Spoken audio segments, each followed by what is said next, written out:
So let's look into the Tignon laws that a lot of these other nations are triggered about because it reminds them of how oppressive their forefathers were against other nations. But at the same time, they are always the ones who were quick to call people anti Semitic and racist because y'all don't have good things to say about white people and but at the end of the day, when dark skinned people start to vent and talk about their issues and their trauma so that they can heal, we are told to go past that now. Put that behind you. Why are we still talking about these things? Slavery ended, yada yada yada. That's just basically gaslighting, so you don't have to take accountability for what your forefathers did. Just face it.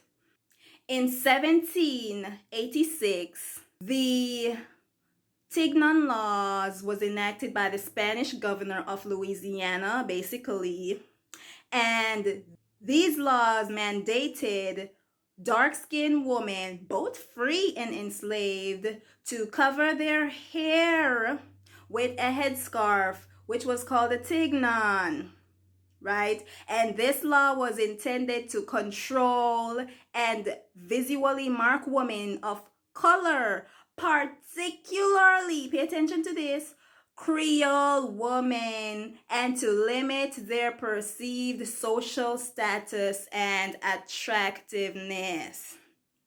I don't know about you, but this sounds like some of these nations was legit jealous. Okay, because why would you try to limit the attractiveness of a person if you did not find their level of attractiveness as a threat to you? Why would you try to control how they look if how they present themselves was not found as a threat to you? Now we understand where this insecurity is coming from when it comes to women who, especially the afro looking texture, they get the most hate and the most oppression because these things were done to them. Even now, when a lot of the schools was saying your hair is not combed, go do something with that afro, but yet still you would see an Indian walk into school with almost the same hairstyle. They are not patronized and told to go fix their hair, go comb their hair. And this is continually, not just from the Tignon laws at those times that was fighting against our people, but also even into this society where they continue to, even at your jobs, at your schools, and tell you that your hair is not presentable, you can't wear your hair like this is the rule for your hair, you feel me?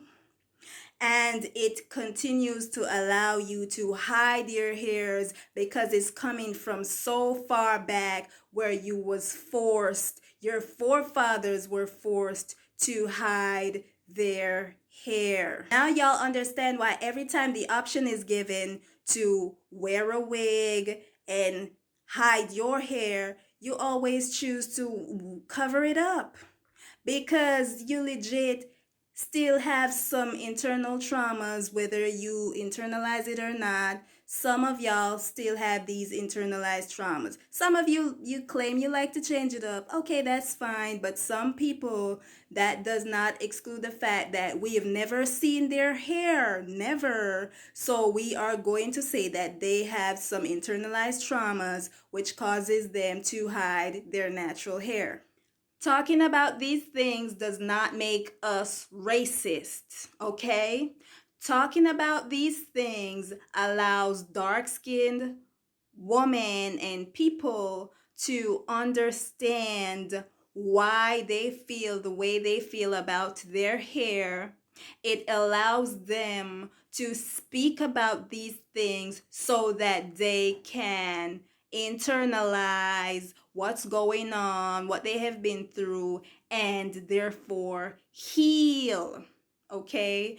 Talking about these things is also a step towards dark skinned people healing from a lot of their hair insecurities.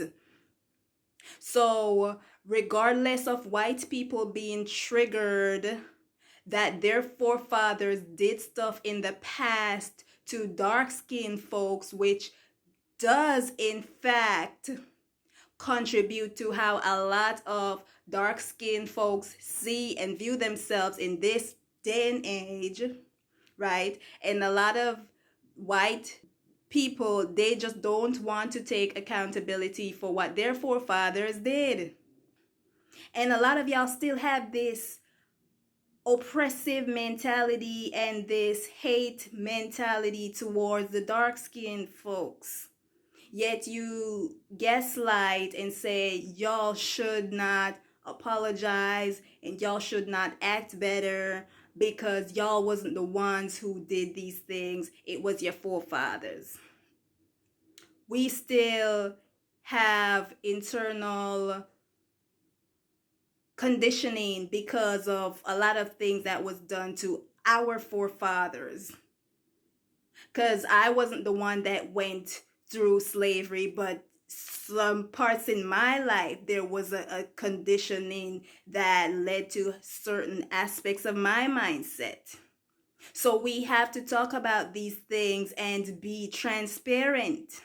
And in order to, come out of this with their good mental psyche intact, our four sisters had to, get creative with wrapping their head with creative, elaborate head pieces and headgear so that they would feel confident in how they looked.